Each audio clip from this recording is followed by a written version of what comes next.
Hey guys, I'm Mezzy and welcome to this quick start guide for the Season 4 mechanical changes. Season 4 will feature the 8 original Dragonflight dungeons, and Blizzard has made some changes to them to smooth out the rough edges. So today I'm going over the big mechanical and tuning changes for all 8 dungeons in our usual quick start guide fashion. I won't go over slight tuning changes as they'll likely already be outdated as more tuning hotfixes come in when the season starts. If you're looking for info on the difficulty curve changes, I'll put a link to my video on that in the description. And if these dungeons are new to you, be sure to check out my quick start guides for the individual dungeons. I'll also put a link to the playlist in the description. Without further ado, let's get into it. To start with, Algeth'ar Academy. Croth has been slightly nerfed, the Firestorm swirls are a little smaller, the Cyclones have a new animation to make things clearer, and the tank damage should be lower with the Savage Peck damage nerf. The trash mob Spellbound Scepter will now only cast Mythic Blast. Its damage has been reduced by 40%, but it can't be interrupted anymore. Instead, use a stun to stop the cast. And lastly, Echo of Doragos has been buffed. She casts the new spell Unleash Energy at the start of the encounter to force open 2 arcane rifts straight from the get-go, so be sure to dodge the orbs.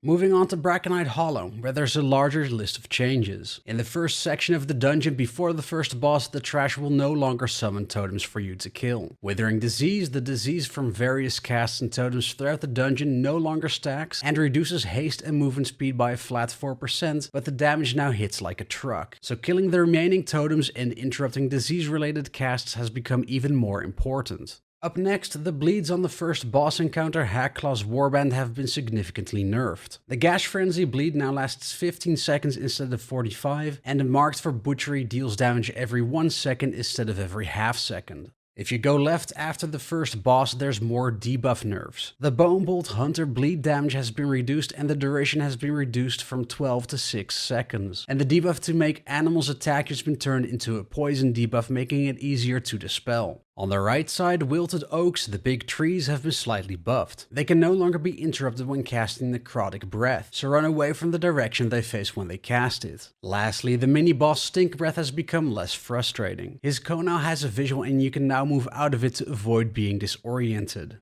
Now, on to Halls of Infusion. The containment apparatus orbs have been hit by the nerf bat. Their beam damage has been reduced by a whopping 41%. The first boss, Watcher Iridius, has 2 changes. The tank ability Titanic Fist now has an increased range of 50 yards, so he should be faced in a direction that no one will be moving to. Furthermore, the Power Field Puddle will now grow to its maximum size instead of being large right away. Next, a new respawn point has been added. After you kill the frog boss and die, you'll now spawn at the second boss location instead of at the start of the instance. The Primalist Gale Singer trash on the way to the third boss has had their abilities wiped. Instead of needing interrupts, you now simply have to move away from the others when you have a circle on you. The third boss has received an animation update. The ice blocks that will explode will now have a circle around them, so when hiding, don't stand in the circles. Over in the Gauntlet, the waves should spawn at a more regular interval, and it seems they're spawning slower as well. And lastly, a big change on the last boss, the intermission will now only occur once. The development notes said at 50%, but during testing it started at 60% health, so we'll see where it lands on live servers. Up next is Neltharus, and it has a smaller amount of changes. The first one's a big one. The change you can use on trash can only be used once per chain. Additionally, they no longer deal damage. Instead, they stun all mobs hit for 5 seconds and cause them to take 50% increased damage for the duration. So you'll actually need to kill the trash yourself. Char'Goth's chain phase has changed as well. There's no longer a circle that deals damage around him during Fiery Focus. Instead, Char'Goth will deal damage to the tank while he's not been stunned yet by the 3 chains. Additionally, the chains will persist through death if you die and knock you back a little to help you move out of the fire. Lastly, on Warlord Sarga, the curse lasts just 30 seconds, but it does stack. Additionally, the swirls have a reduced radius, and the treasure that made you charge at the boss has thankfully been removed.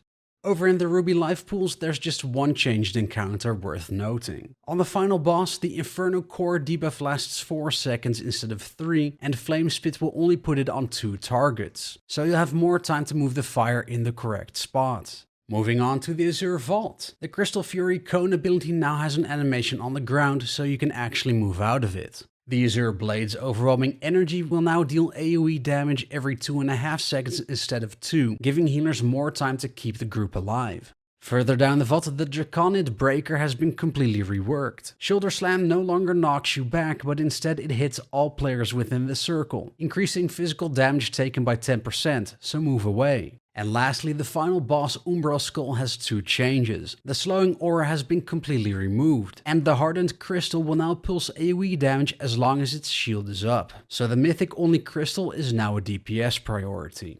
Up next is the Nokhud Offensive, and it has received a wider array of trash changes. I'll go over the more noticeable ones that make things significantly easier or harder. To start with, over in the Elemental section, the Primalist Storm Speaker no longer casts Stormbolt, giving you 1 less spell to interrupt. And the trash section around the third boss has gotten more difficult with more things to interrupt. Ukhel Corruptor's Deathbolt cast now deals 50% increased damage, and the cast time has increased by half a second to give you more time to interrupt it. And the Desecrated Ohuna Bird's Rotting Wind cast now puts a high damage AoE dot on the group, which you really need to interrupt. And lastly, something I don't have recorded footage of, the Ukhel Beast Caller Sundering Slash now increases damage taken by 20% for 20 seconds. On top of that, the Desecrating Roar has become uninterruptible, and it will summon 5 dogs instead of 3.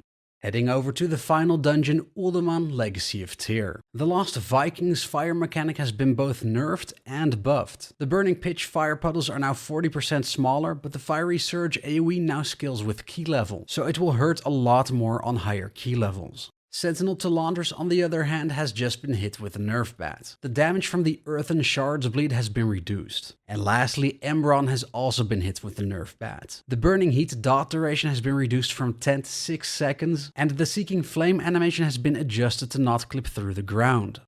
And that's it. 8 dungeons in roughly 6 minutes. I suggest coming back to this video to review a specific dungeon whenever you're about to play it. I'll make sure to add chapters to the video so you can quickly find what you're looking for. While it looks like Season 4 is very much going to be a case of reheated leftovers, Blizzard did smooth out some of the rougher edges in the dungeons, and in a few cases even made them a little bit more pointy. Are you happy with these changes they're making for Season 4? Or are there any other changes you'd like to have seen as well? Let me know in the comments. If you liked this video, please like, subscribe, and share it with others. I would very much appreciate it as it helps with the YouTube algorithm. For now, I'm Mezzy, and I'll see you again next time.